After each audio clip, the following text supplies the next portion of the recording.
오늘의 부동산 이슈입니다. 고금리에 따른 월세 선호 시대의 신축 대단지 입주가 잇따르면서 서울 전세 쇼크가 심화하고 있습니다. 세입자를 못 구한 집주인들이 앞다퉈 전세값을 낮춰 부르면서 인근 단지의 역전세난을 부추기는 모양새입니다. 올해 상당한 물량의 강남권 대단지 입주가 예고된 만큼 전세 시장에 큰 파장이 일 것이라는 전망이 나옵니다. 최근 공실 문제로 어려움을 겪는 임대인들이 주택 오피스텔을 에이비앤비 등 숙박시설로 활용하는 사례가 늘고 있습니다. 유형마다 다르지만 불법 영업인 경우 적발이 돼도 숙박업으로 얻은 이익을 몰수나 추징당하지 않습니다. 때문에 막대한 수익을 올려도 수백만 원 수준의 벌금만 무는 솜방망이 처벌에 그쳐 문제가 되고 있습니다. 어떻게 된 일인지 바로 보러 가시겠습니다. 27일 부동산 중개업계에 따르면 지난달 말 입주를 시작한 서울 마포구 아현동 마포더클래시는 여전히 세입자 구하기에 난항을 겪고 있습니다. 부동산 빅데이터 플랫폼 아실이 집계한 이 아파트의 전세 매물은 총 671건으로 입주 직전 682건 대비 거의 변화가 없습니다. 아현동 A공인중개사 사무소 관계자는 계약갱신권 사용으로 신규 임대 수요가 적은데 금리까지 높아지면서 반전세나 월세는 그나마 문의가 있지만 이자 부담이 큰 전세는 거래가 안 된다 라고 말했습니다. 내년 2월 초까지 잔금을 치러야 하는 집주인들은 울며 겨자 먹기로 가격을 낮춰 매물을 내놓고 있습니다. 59제곱미터 기준 호가는 5억 원, 84제곱미터는 6억 5천만 원부터 형성됐습니다. 이 같은 신축 대단지 집주인들의 저가 경쟁은 인근 구축 아파트 전세값까지 끌어내리는 모양새입니다. 실제 바로 옆 단지인 마포레미안 푸르지오의 경우 지난 4월 9억 5천만 원에 거래된 59.96제곱미터의 호가가 이보다 4억 원 낮은 5억 5천만 원까지 떨어졌습니다. 반값 전세라 할 만합니다. 지난달 입주를 시작한 서울 힐스테이트 홍은 포레스트 사정도 비슷합니다. 현재 전세 매물이 293건에 이릅니다. 59제곱미터 저층 전세 매물의 호가는 3억 원, 84제곱미터는 4억 1천만 원까지 떨어졌습니다. 인근 아파트도 역전세난에 처했습니다. 인접한 백년산 힐스테이트 3차의 경우 59제곱미터의 호가는 최저 3억 3천만 원으로 2년 전 실거래가 5억 원 대비 1억 7천만 원이나 낮아졌습니다. 문제는 신축 대단지발 전세 쇼크가 올해 서울 강남권을 중심으로 심화할 우려가 있다는 점입니다. 부동산 알114에 따르면 올해 강남구에서는 6,371가구가 집들이를 앞뒀습니다. 지난해 입주 물량보다 약 8배 규모라 인근 전세시장의 적자는 파장을 일으킬 것으로 보입니다. 실제로 올해 2월 입주하는 서울 강남구 개포동 개포자이프 레지던스는 이미 저가 전세 경쟁에 불이 붙었습니다. 59제곱미터의 경우 지난달 초만 해도 호가가 13억 원 내외였지만 현재 최저 6억 원의 매물이 나와 있습니다. 전문가들은 고금리에 따른 집값 하락기에 부동산 시장에서 선행지표 역할을 하는 강남이 흔들리면 그 파장이 상당할 것이라고 우려합니다. 양지영 R&C 연구소장은 실수요가 탄탄한 지역인 강남마저 전세값이 떨어진다고 하면 전체 전세시장이 불안해질 것이라며 전세시장이 떠받치는 매매시장에까지 공포심이 들이올 수 있다 라고 말했습니다. 임병철 부동산 알114 리서치 팀장은 강북 강남에서 같은 비율로 전세값이 빠진다 해도 강남권 가격 낙폭이 커 시장에 충격을 더 큰 줄 수 있다 라면서 레버리지를 활용한 내 집 마련이 어려워지면 매매시장에도 영향을 미칠 것이라고 말했습니다. 최근 공실 문제로 어려움을 겪는 임대인들이 주택 오피스텔을 에이비앤비 등 숙박시설로 활용하는 사례가 늘고 있습니다. 유형마다 다르지만 불법 영업인 경우 적발이 돼도 숙박업으로 얻은 이익을 몰수나 추징당하지 않습니다. 때문에 막대한 수익을 올려도 수백만 원 수준의 벌금만 무는 솜방망이 처벌에 그쳐 문제가 되고 있습니다. 이에 서울시 민생사법경찰단은 지난 10월 영업신고를 하지 않고 에어비앤비 등 공유 숙박 플랫폼을 이용해 불법 숙박업을 하는 전문업자를 집중적으로 수사하겠다고 밝혔습니다. 민생사법경찰은 행정법규 위반 범죄를 담당하는 행정기관 공무원으로서 특정 행정법규의 수사와 관련해서는 사법경찰권을 부여받아 일반시청, 구청 공무원보다 단속 강도가 더 높습니다. 무신고 숙박업소를 운영하다 적발되면 공중위생관리법에 따라 2년 이하의 징역 또는 2천만 원 이하 벌금에 처해집니다. 먼저 현행법상 오피스텔은 숙박시설로 활용할 수 없습니다. 주택법 제2조에 따르면 오피스텔은 준주택으로 주택 외의 건축물과 그 부속 토지로서 주거시설로 이용 가능한 시설 등을 말합니다.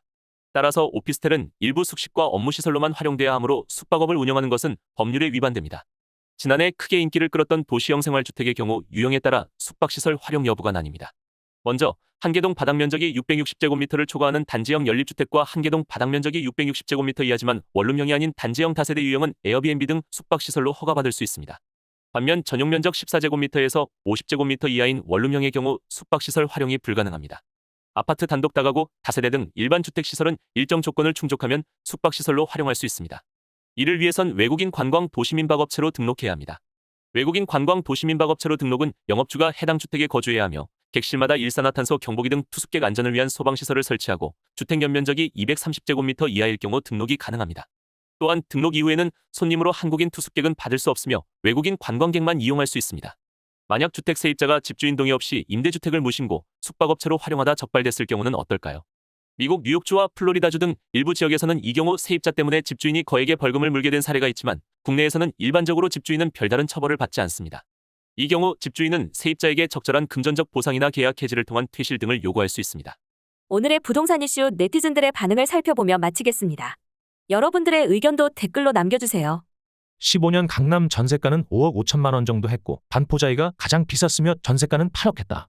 전세 말고 그냥 떨어지는 거 기다렸다가 매매 들어가세요. 전세는 사기도 많고 저 전세 주인들도 이제는 벌 받을 때 그 돈 막 써놓고 세입자들 나가려고 할 때 바로 주지도 못할 거면서 뭔 배짱으로 전세를 가지고 있냐. 바로 줄 돈도 없는 사람들이 전세 갖고 있다는 거에 웃음밖에. 내년 후 내년에는 상상 그 이상의 세상을 보게 될 것이다. 지금은 아주 느긋하게 관망하면 된다. 전세제도도 우리나라만의 기형제도인데 전세자금 대출까지 만들어서 투기판을 만들었으니 누구 하나 책임지는 놈들 없고. 의식주는 투자 대상이 안 되어야 한다. 집값, 주거의 공간이 될 수 있도록 바뀌는 것에 환영합니다. 앞으로 결혼해서 살 다음 세대를 생각하면 집값 때문에 힘들지 않아도 될 정도로 떨어졌으면 좋겠다. 더 떨어져야 합니다. 이번 기회에 아파트값 제대로 잡아야 국민들이 편안하게 살 수 있습니다. 우리 모두 불매운동이라도 해서 아파트값 내리게 합시다. 이번 조정은 어느 누구도 더 이상 집을 사고 싶지 않을 때까지 폭락하여 정상화될 겁니다. 더 떨어져야 합니다. 사람이 그래야 희망을 갖고 일을 하지요. 실거주로 바뀌어야 합니다. 쓸데없는 것만 잡고 심각한 거는 안 고치는 될 대로 되라는 우리나라 법. 규제의 갈라파고스 남조선답다. 일본이 팩스 현금 위주로 쓴다고 미개한 후진국처럼 얘기하는데 한국은 규제에 관한한 더하다. IT 선진국이라며 우버, 구글 지도 내비, 애플페이, 에어비앤비 안 되는 나라가 한국이다. 자유시장 경제에서 규제가 너무 많음.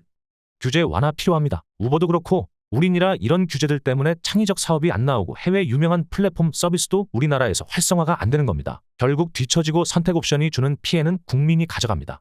규제를 완화할 생각을 해라. 기본적으로 국가가 국민의 사유재산권 행사를 간섭하는 것은 최소화해야 한다. 숙박시설 전환을 위해 규제 완화되겠군 싶지만 겉도 못하는 게 관광 자금 엄청 풀어 호텔 엄청 지었거든요. 코로나 때문에 호텔 모텔 죽수었는데 부동산 시장 살린다고 공실 오피 아파트를 숙박시설로 쉽게 돌리게 했다간 업계 저항이 만만치 않을 겁니다. 다주택자 규제 푼다고 좋아하더니 아파트 시장은 개미장터야. 빌라는 전세가가 매매가보다 비싼 곳이 많아서 한 푼 없어도 몇천 채 보유한 사람이 나왔지만 아파트는 기본적으로 전세가와 매매가 갭이 크기에 아무리 다주택자라도 10채 이상 보유하기 힘들어. 개미들의 문제는 뜻을 한 방향으로 모으기가 굉장히 어렵다는 거다. 한번 대중심리가 붕괴되면 순식간에 와해되지. 이미 가격이 오를 거라는 심리는 붕괴됐다. 거기에 금리 인상은 매수 심리를 더 얼어붙게 만들고 오히려 하락할 거라는 심리가 형성되고 있지. 법이 겁나 까다롭네. 소방법 등은 안전 문제니 이해가는데 외국인은 투숙되는데 내국인은 왜 안 돼? 대다수의 소비자는 본인이 생각하기에 합리적인 소비를 한다. 그 지역에 있는 여타 다른 호텔이나 숙박시설보다 에어비앤비에 등록된 집이 더 상대적으로 저렴하거나 시설이나 서비스가 좋으니 선택한다고 본다. 시대에 맞춰 변하지 않는 법도 문제지만 거품 가격인 몇몇의 숙박업체들도 문제라고 생각한다. 불법으로 운영하는 게 문제이긴 한데 냄새나고 더러운 여인숙 같은 여관이 10만 원 가는 것도 문제임. 단속하면 뭐하냐 갔다 오면 또 할 건데. 벌금으로 수익의 10배를 물리지 않는 한 절대 안 없어진다. 여기까지 네티즌들의 반응이었습니다. 시청해주셔서 감사합니다. 여러분들의 의견도 댓글로 남겨주세요. 구독과 좋아요는 영상 제작에 큰 힘이 됩니다.